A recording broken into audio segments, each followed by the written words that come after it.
welcome to today's episode of Authentic Achievements, where it's my very great privilege to be joined by the fabulous John Lanier. John, welcome. Thank you, Kim Adele. I've been very much looking forward to this and am ready to go. Fabulous. I'm so looking forward to it too. But before we get stuck in, let me share a little bit more about John with the wider audience.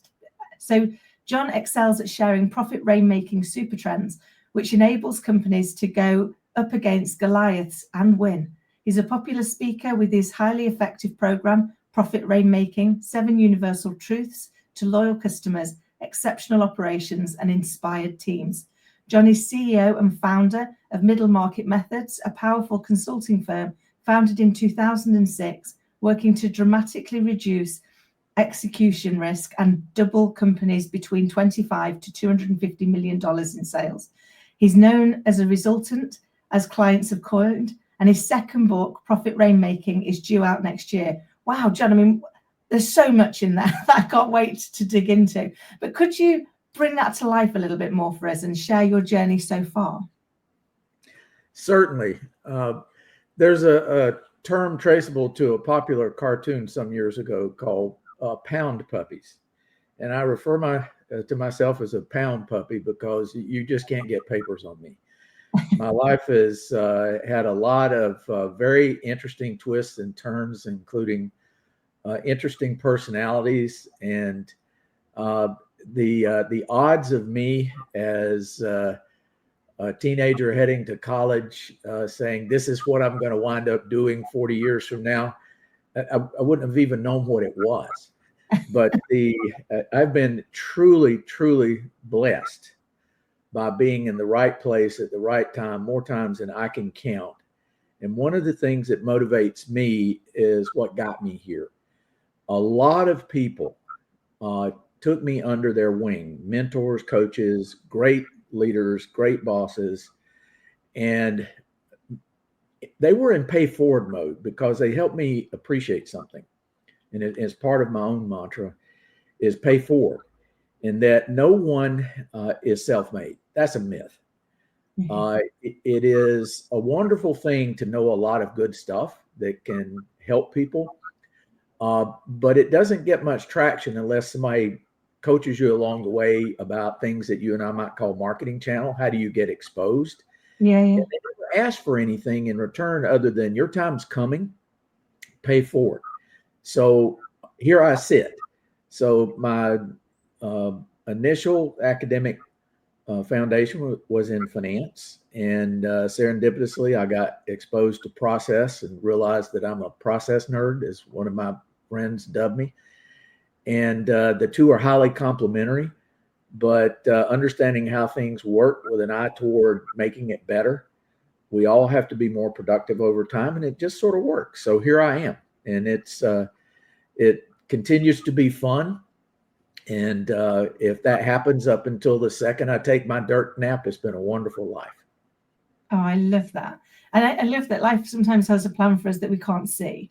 And we're that busy trying to control it, aren't we? That actually, when we just let it go, we go, oh, wow, look at the doors that have been opened. And exactly. The fact that we can have adjacent skill sets that actually work so complementary, like finance and operation, like being it, because one of the things that I've seen over the years is very often the people that are really, really good at the financials can tell you what the plan is, but they can't turn the plan into something actionable, something that you can actually take steps to. So having somebody like you that can do both sides of that to say, actually, this is where we're going. And actually, here's how you can get there. And here's the levers that we can pull that will allow us to get there faster or more efficiently must be invaluable. But for me, one of the bits that's really interesting is in that loyal customers, because I think, unless we get it right for our customer, we're not going to get it right for the rest of the organization and for ourselves. So what is a loyal customer?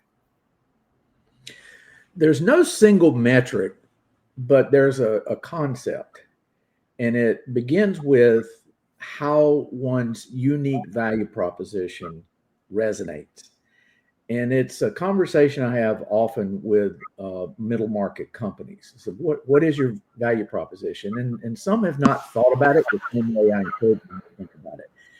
And the definition is, in my terms, it's the reason why customers voluntarily exchange their cash for your goods or services.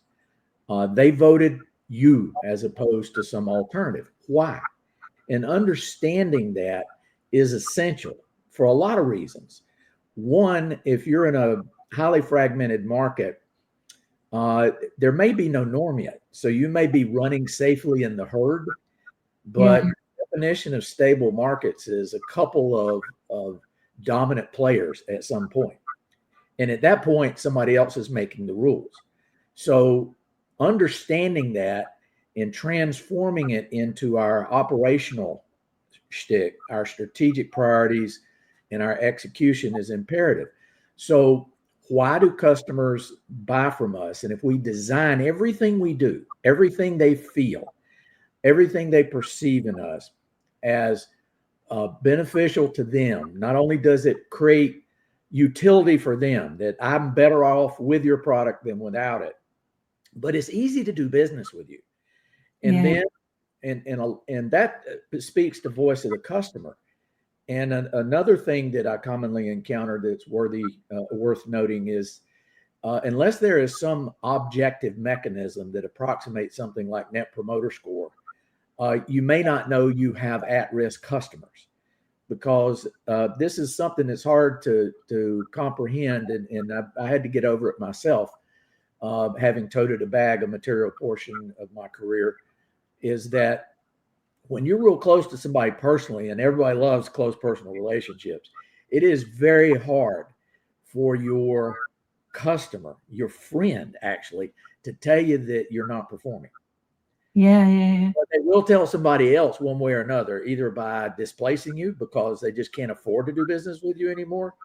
And as odd as that sounds, that's the path of least resistance for conflict averse people, as opposed to saying, look, John, hint, hint, you could do better. And so we have to always be on guard for that. So ultimately, and thank you for indulging this circuitous path, but there's method to the madness in that the ultimate metric is a recurring revenue stream. That is repeat business with customers who choose us for their reasons. I think we need to know their reasons. It maps typically to four things. It's value. That means, did I get what I paid for? It's quality. That, say, reliability. It does what it's supposed to do. It's timeliness, in that I have it when I want it, not when you said I could get to it, but when I want it. And all these things have incredible implications. And then the fourth one is service, the hardest of all to measure, but it basically means when some combination of those first three do not perform, it's how quickly you acknowledge that it's your fault, Mr. Vendor, and how fast you remediate the issue. And the stats behind this would suggest that if you just act accountable, you got about a 50-50 chance of salvaging it. But if you quickly address what is wrong, it jumps to about 75%. And to this, if I can weave in an anecdote from one of my favorite clients, who's been around as long as I have, you have some great war stories. But this guy, he trained his people.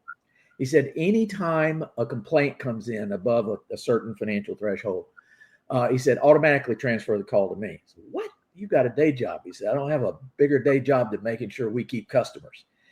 So they did it. And he said, John, over the years, and he's a data nerd, so he tracks this stuff. He said, I found some interesting things that are statistically valid. Number one, I spend more time convincing them that I'm the CEO of the company than I do fixing the problem. Dude, that's sort of funny, but you think about it. It's funny, but it's not funny. And another thing, he said, I ask, first of all, I listen. He said, I ask, how do you want this fixed? Yeah. And he said, John, without exception, I have immediately agreed to what they wanted. I said, okay, hook, set. What? Tell me, talk to me. What he said, they always ask for something that's less expensive than I would have been willing to do. Think about that. Yeah. Think about that. He demonstrated everything I just shared.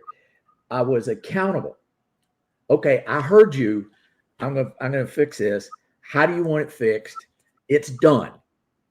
And did he have repeat business? Oh yeah. But he backed into something, and what I didn't ask him is how did you back into this? Because I'd never seen it before. So shame on me. I should have gotten a root cause out of this. But these are the people that I help people, but I learn as much as I teach. And isn't that a wonderful thing? And it keeps me, I just can't wait to wake up, and I'll stick with people until they just keel over because, John, it's midnight. Enough already for one day. I love this stuff. I think we're kindred spirits because I do as well. I live the fact that I get to do this for a living and learn amazing things from my guests, and all of it is that ongoing evolution. And it reminds me of a time. So I was UK head of sales, so you can imagine how this next bit went. And I stood up at a town hall and said, the first thing you need to know is nobody actually wants our product. And my boss particularly, they all stood there and were like, what? Get her off. And I was like, let me explain what I mean. We're an accounting software company. So unless they're an accountant, they did not go into business to do accounts. So they need our product. They've got they've got requirement, but stop trying to create a want in them. We're not going to be the next Apple. No one's going to sleep out overnight for the next release because we're a necessity, not a desire. So start understanding the necessity and sell to that, because that's going to be where you really connect with them. But while you're trying to create a desire in them to get excited about lock date or something else, it's just not going to happen. It's not what they're engaging with us for. And the only way we're going to know that is if we listen. If we actually go and listen to them and go, what is it you really need? And then if we did all of that for you, what else could we, what else would you love? What's on your desire list? Because at the moment we're still at needs. But so I love that actually what you're asking, you're sharing with people to do is to go and do that, to listen, to understand, rather than to listen to interject with how you're going to solve all the problems of the world that they don't know they've got yet. So how do people learn that? How do people learn to be able to just listen? Oh, I love the question. I truly love the question. And for someone who loves to share as much as I do, it is a challenge because I want to help. But here are things I learned again from people who took me under their wing. And the theme here is sometimes you have to slow down to speed up. And I've become a fan over time of the critical thinking question. And I think Einstein's one who made this popular. It's more important to ask the right question than to know the right answer. Absolutely. But I live this, and I've backed into two really, really good questions to help. And if the objective is to be a trusted advisor, which is something I prefer over thinking I've got every arrow in the quiver that mankind needs, no. I want to make it simple for my clients. If they've got a problem, that I'm a trusted advisor, call John. Why? Because if he doesn't know how to do it, he knows somebody who knows how to do it, and it's simple. He made my life simple. Well, that you earn a trusted advisor. One of the ways you earn it is never write checks with your lips that your tookers can't cash. So know what your value proposition is. But in the course of listening, and I'm a continual student, and one of the principles here I want to elevate is something in Covey's 7 Habits, which is it should be on everybody's bookshelf. Seek first to understand, then be understood. Yeah. What does that mean? That's a Socratic technique. And two of my favorite questions, which the stats are incredibly high, that you'll get something. And the first one I start with is, what keeps you up at night? The premise may be, I'm here you know what I do, or I'm going to make sure you know what I do, but I want to first know what you're dealing with, because it may be that that cuts to the chase, or I can introduce you to somebody. So what keeps you up at night? What do you mean? I said, well, there are things relative to you getting from here to here. What's on the short list? I'm listening. And then be quiet. Every now and then, that one doesn't elicit a response for a simple reason. And all this is psychology. Vulnerability is a big deal. You don't get anything done until you're vulnerable, but until you're trusted, there is no vulnerability. Yeah. So I have a backup question. Okay. You walk in tomorrow morning. This one's funny, and this one bats 1,000, by the way. You walk in tomorrow morning, the place is 3 times as big. Could you run it the same way? And here's what's funny. There is an immediate emotional outburst, commonly punctuated with profanity. And then there's a look of sheer terror in their eyes for, what did I just tell you? And I said, no. I want to know what just popped in your head, because that's probably one of those things that keeps you up at night. Let me see if I can help you. Tell me more. And then you go quiet again. And there's another thing in there that some of our mutual friends would appreciate and say is that nobody wants to be sold. Yeah. But everybody wants to buy. It's just we have to understand their algorithm for how they get there.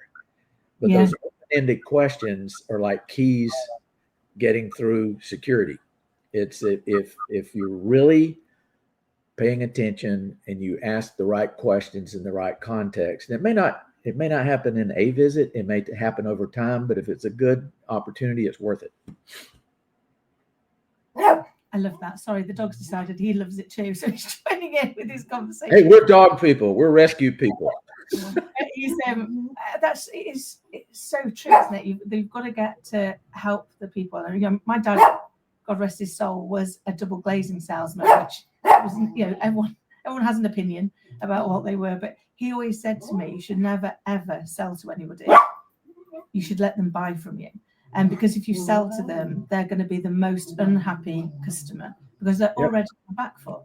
He said, so you've got to do the extra work. You've got to do the harder piece, which is understand what it takes for them to buy, and then decide whether or not you can achieve that. And to your point, don't write checks that you can't deliver. So if you don't promise them something that you can't, that you can't promise them. And I think it always held me in good stead for every role, because for me, one of my beliefs is that as a leader, my people, if they don't buy me as a leader, if they don't buy what I can give them to help them drive their career, they won't maintain me as a leader for very long. They'll vote with their feet and go somewhere else. So we've got people that we're trying to connect with, that we're trying to make loyal, not just in our end client, but as in, who is the client? Is it the customer and the product and the service, or is the customer the colleague that we're trying to lead and develop and grow? And if we seek to understand in all of those, then actually we end up with all the knowledge we need to make the right choices, don't we? And become, to your point, that trusted advisor. The essence of servant leadership is to make your client the heroine or hero of every story.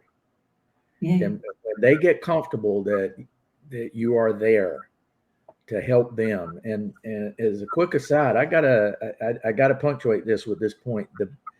The biggest deals, if you will, that I don't really like that term, but the biggest win I ever put on the board had nothing to do with business. It resulted in business, and one of the biggest in my career, but it was solving a personal problem. And it had to do with entering a meeting and recognizing something was terribly wrong, that the affect was in crisis mode. And I said, I'm going to ask for an opportunity to be a little personal here. I perceive that something is not right today. And my spidey sense tells me business is not what we should talk about today. Can I help you with anything? And it was a very emotional thing, and it had to do with a family crisis. And this was Providence. The thing I could help him with, I had just experienced by proxy with my boss. Wow. And I said, or I asked, I said, look, I understand, haven't experienced it personally, but I know someone who went through something really, really similar recently. And this is almost eerie that it's like deja vu all over again. When you have an opportunity to say you're ready, I'd be happy to introduce you. And you don't need to tell me a thing from there on. And he did it. And my boss, who's a wonderful human being at that time, helped him like he was ushering him through as a concierge at a 5-star hotel. And the problem was solved in 90 days. Wow. Wow. It resulted in economics eventually. That wasn't my motivation, but that's what we're talking about here. It's the essence of servant leadership is making somebody the heroine or hero of the story. And sometimes it's not business. Yeah. Sometimes the most important stuff isn't business, but getting back to the trusted advisor status, you're demonstrating, I think, in very intimate terms that you care about them as a human being above and beyond business. And wouldn't the world be a better place if that were our primary motivator and not agency theory? Let me think about it. John, I couldn't agree more. I think it's that's the most important thing, is that we recognize that it's people first. I had a client I was talking to the other day, was like, can business is tough? And I was like, it is. So, chat to me. And he was like, well, yeah, I've got suppliers and they're people, and I've got business partners, people, colleagues, people, clients, people, regulators, even regulators are people. I said, what you've got is a people problem. So we need to understand what is going off in their worlds that's causing the disconnect. Where is it that they're feeling undervalued or unlistened to or unsupported? Because once we understand that, we can fix it. We can identify those and we can bridge them together. And I think sometimes when we look at that piece of saying, how do I leave this interaction knowing that I added some value? Yes. That's my mantra in life. For every interaction, did I leave any value? Because that's my reason for being. And as long as I can say yes, even if all it was to make them feel better, then actually I can go, it was a positive interaction, that I left them with a feeling of increase as a result of me having been present for them. And I think for me, that's the piece that's coming through loud and clear, is that you're being truly present with them and you're putting their agenda ahead of yours. So if you had gone in with your agenda ahead, you might not ever have had the grace to give the person the space to deal with what was going on in their world right now. But you didn't. You had their agenda as your number one, which is why you're leaving them with that sense of increase. And that point that you said earlier around, being able to say, actually, if John doesn't know how to do it, John will know somebody who will. But equally, what John will give me is presence. He will be intentional with me and give me the gift of listening. I have a friend who says listening is an act of love, because very often we don't listen to understand, we listen to interject. But when somebody truly just listens with no agenda, we feel loved, don't we? We feel loved and supported, and who doesn't want to spend more time with someone who makes us feel like that? Sometimes it's just being there. And as I was listening to what you were sharing, all of us have been in situations when somebody had a family crisis. It might have been a catastrophic event, like terminal illness, or even ultimate death in the family. And it's awkward. And people are quite capable. One of my many jobs growing up was I worked for my uncle, the undertaker, but I learned a lot. I should say, but And I learned a lot from my uncle about empathy. Today we call it EQ. Yeah. But he said, we are serving people who need to rely and trust on our empathy in their emotional time.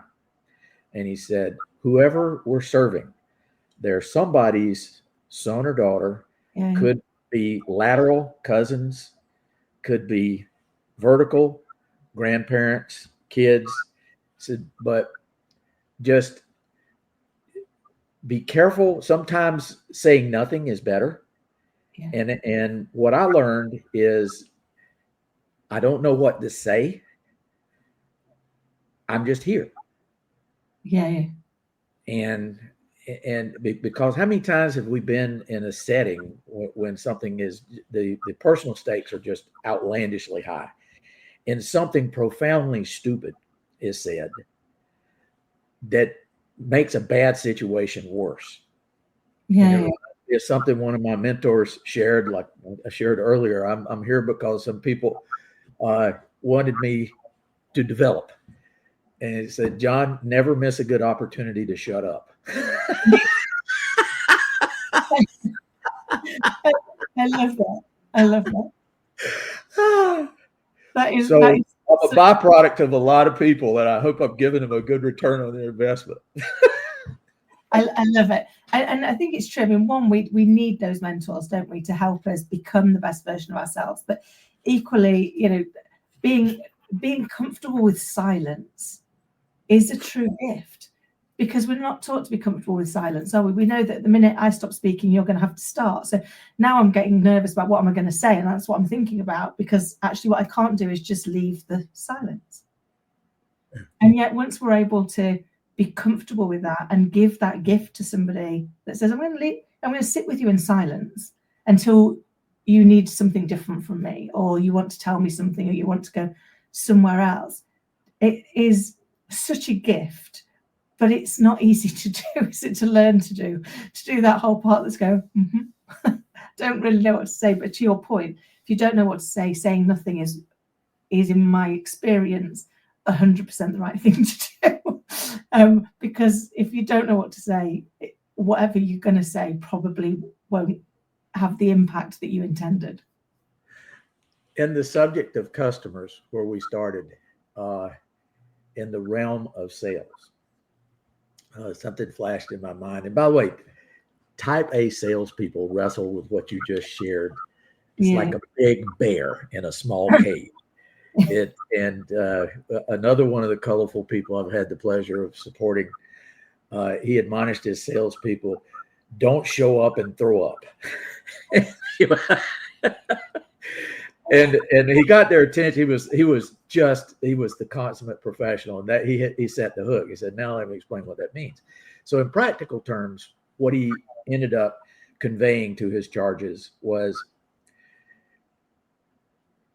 you must first understand what their issue is and pray that it's something we offer, or else we're going to be doing what I talked about, being the trusted advisor and refer it to somebody. He said, but when you understand their problem and you can establish that your benefits, your proposed solution, the benefits address that, it may be enough. And if it is, write the order and leave. He said a lot of, and this is, again, this is part of what I help people think about, is very commonly, by the way, only a small fraction of the universal sales force of mankind is trained in how to sell. Not to be confused with product knowledge, but I'm talking about this technique we're talking about. Yeah. And it is a tell, if you ever watch people, is they confuse features and benefits. And you can close a lot of good business without ever mentioning a feature. It should only be pulled into the conversation when it needs use for substantiating how benefit is derived. Otherwise, you may be muddling the message and losing a sale. Because another thing this same colorful character says is don't buy it back. So it was basically saying, understand what they need. If you have it, propose it, as a potential solution, with the benefits addressing what they said was their issue. Only mention features if they said, well, how do you do that? I don't get this piece. That's when you use the features. But when they agree, don't buy it back. And he was saying something else. The longer you stay in the room after you agreed to something, your profitability always goes down. Says, oh, I forgot to ask this. I forgot. So that this was a master. He was an absolute master, great personality, very good teacher, which is another phenomenon in sales that's unusual, is rainmakers do not necessarily make great sales managers. Yeah. If they're that good, they end up competing with the very people they're supposed to be managing because they really would prefer to be an individual contributor. And that's the problem in business cultures is why in the world would you screw up your best rainmaker if they love what they do? They may be miserable as a sales manager. And that's a function of leaders understanding what career pathing looks like for all their great people. It's don't assume anything. Why don't we ask them, what do you love doing? And why don't we give them that similar reward, isn't it? Because actually people often take that step because they want to be able to earn more. Whereas if you made it available that they could earn the same where they are because they add more value where they are, people might make very different choices because we've not created that choice. John, I could literally chat to you all day, but I'm really conscious of time. We've only scratched the surface. So I'll have to get you to come back on. But before we go, could I ask if you could go back and share with your younger self a piece of advice, what would it be? Oh, very simple. It's even on a plaque behind me in my office. Excellence always improves. Excellence always improves. And what I mean by that is if you have something novel, all products commoditize over time. So Andy Grove said something effective and wrote a book about it. Only the paranoid survive. Everybody's cheese moves. Everybody's. So understanding where we started, understanding what the customer wants, continuing to ask, what can I do better? What can I do better? But not only that, it's the UX is a popular term in software, the user experience. Is it easy to do business with us? What would they like to see done differently? So that excellence, we may be spending a lot of money in operations on things that the customers do not value at all. Well, why are we doing it? Well, we've always done it that way. That's not a good answer. So that maniacal devotion to doing something better increases our odds of being here tomorrow. And if you read The Origin of Species, it's the same principle. Darwin was basically saying we evolve or we go extinct. So if in your head is that excellence is a journey, not a destination. And if you are just absolutely maniacally devoted to doing something better and asking your customer, how can I do it better from your perspective? You're on the right track. So that's my aphorism. It's excellence always improves. I wake up thinking about it. I practice it all day long, and I go to bed thinking about it. And I'll keep doing that until I take my dirt nap. Amazing. I love that. It reminds me a little bit about my nan always used to, my nan and granny gave me two great bits of advice. My nan's was make every day a school day. So in every day, learn something. And my granddad's was live each day as if it's your last and one day you'll be right. But I think what he actually meant was don't put off. So in every day, make today the day that you become better, that you look at how your excellence is going to improve. Amazing. John, you've been such a great guest and so insightful. Can you share with the audience how people can get in touch with you and who do you help? Sure. As you stated in your introduction, my target market is companies in the $25 to $250 million range with a lot of latent potential, and they need some help figuring out how to harness it because they want to be the market leader. And I've got a right toolbox of things and planning and growth and operations and people. And coincidentally, it maps to a lot of what the book is going to be. But the way to reach me, go to my website, and it's www.middle, M-I-D-D-L-E, market, M-A-R-K-E-T, methods, that's plural, methods.com. And you can connect with me through there. By the way, I also write a quarterly, privately distributed value creation article that's pretty popular. And if anybody wants to be a subscriber to that, they can reach me the same way, and I'll be happy to share. But through the various manifestations, it's consulting, which you do. I love your fractional practice and spend a lot of time studying your website. We have a lot of themes in common. So I understand who you are and what you do. My primary target market historically has been portfolio companies of private equity firms. I know private equity is something you touch too. So why do they invest in these companies is for their latent potential. And my toolbox is part of what helps unlock it and scale it in a sustainable way. So the articles, speaking, consulting, and of course, I do some writing, and the book will come out next year. So I've just had a total blast. Again, if nothing else comes through in this visit, I love this stuff. I absolutely love this stuff. Oh, it has absolutely come through. And all the details of how people can get in touch with you will be in the show notes below. But John, I have thoroughly enjoyed our chat, as I always do. It's always great fun. It's always packed with insight and just actionable things that people can do. So thank you for coming with us and being so very generous with your time, with your insight, and with your stories. You have a great day. The pleasure was mine. I look forward to our paths crossing again in some way in the future. And all the best to your listeners and your clients. Bless you. Thank you very much. And to everybody watching and listening, I hope you found today's episode to be as inspiring and insightful as I have. And until next time, take care.